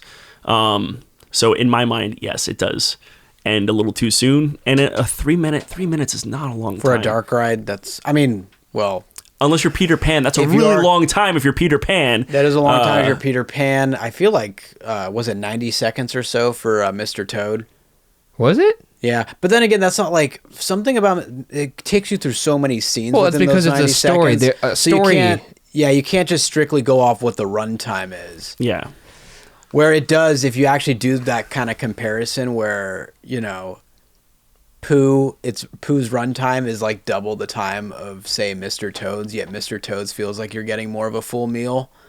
I don't know. I'm going to stick with a fail here. That's what kind of what I'm getting to is that it's just too short. It's too short, but yeah, there's no comprehensive like story. No, so it makes it feel shorter than it actually is. Perhaps fail. That's a fail. So moving on, that's 4 for 8. Moving on to test number 9, the exit hall test.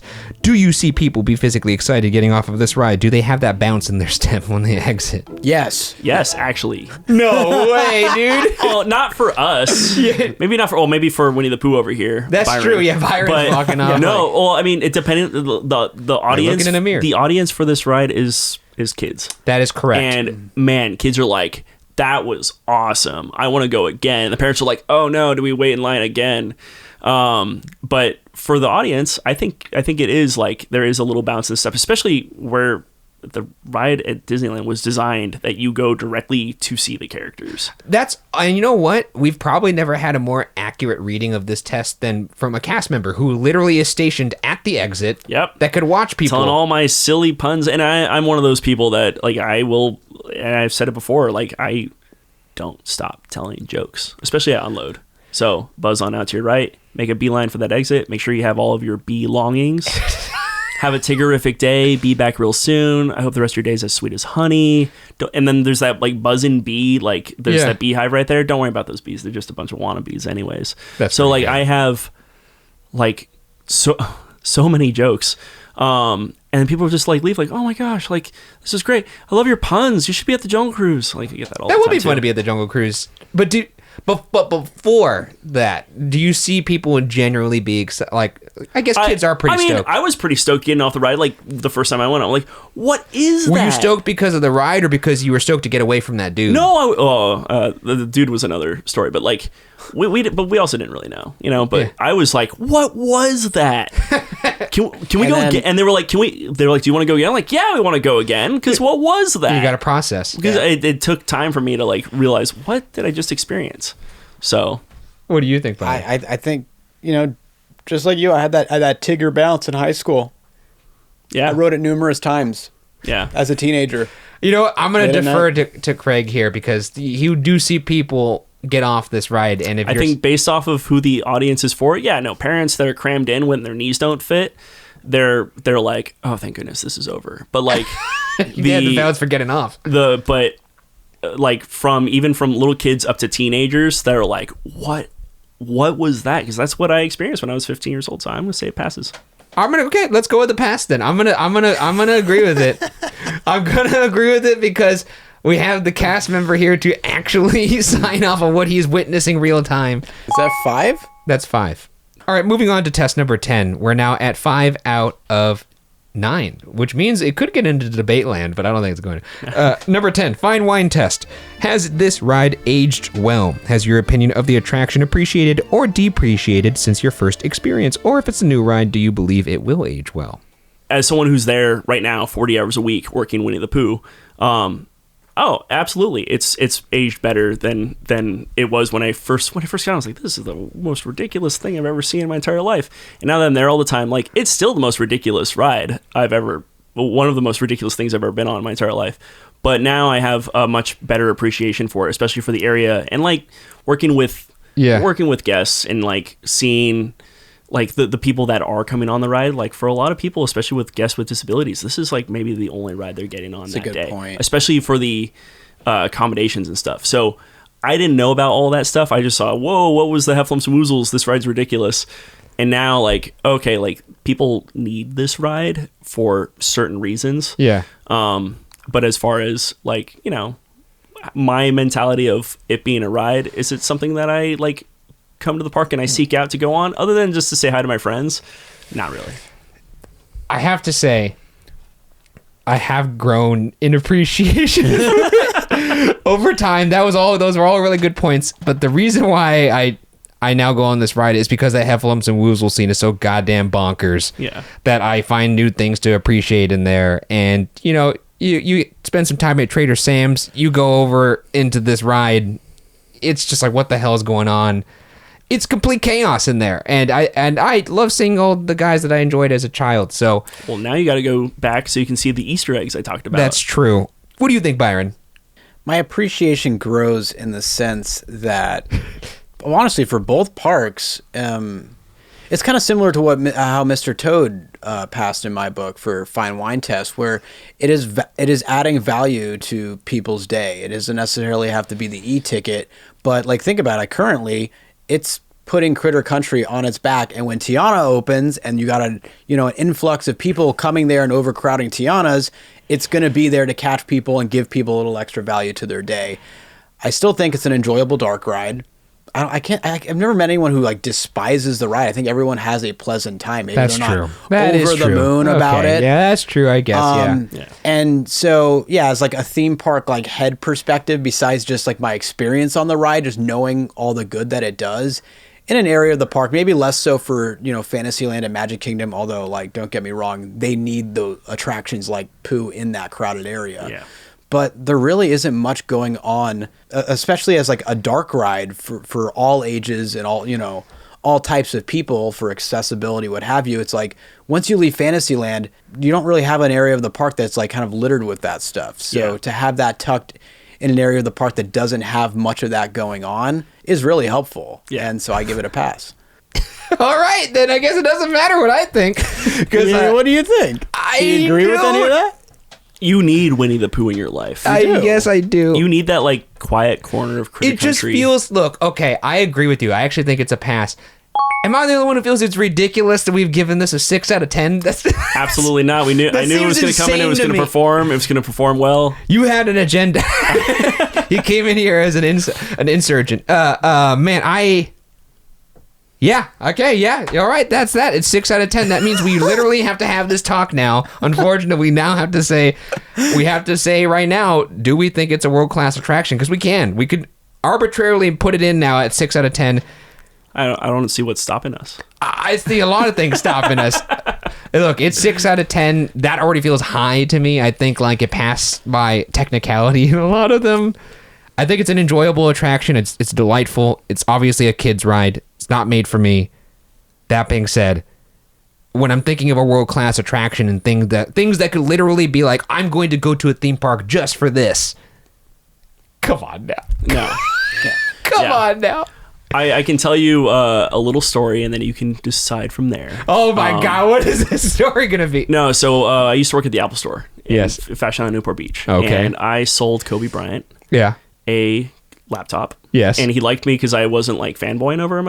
I wasn't a huge basketball fan. Yeah. But like I knew who he was, and I wasn't like, oh my gosh, it's Kobe the entire time. Fast forward to me working at Winnie the Pooh. He saw me at Winnie the Pooh. Because he was like, oh, like I can actually sit in the front row. Like I can actually kind of fit with my knees in that part of the ride. The back row is not so much. But he saw me and he goes, wait a minute, you're my laptop guy. Huh. What are you doing here? I was like, oh, I work here now. And he's just like, oh man, I should come by here more often. So I'm not saying that Kobe like loved Winnie the Pooh, but he recognized me. That's a dirty saved it for the end. That was a dirty move. What you just saved it for. He knows I'm an enormous Kobe fan. I sold him a few things at the Apple Store when I worked in Fashion Island. Well, you're selling that story. I tell you what. Winnie the Pooh's world class because Kobe liked it. That's. I'm gonna have and I know people are gonna scream at me in the comments like, oh, you thought Mr. Toad was world class. No one's going to a theme park just for Mr. Toad. That's a fair point.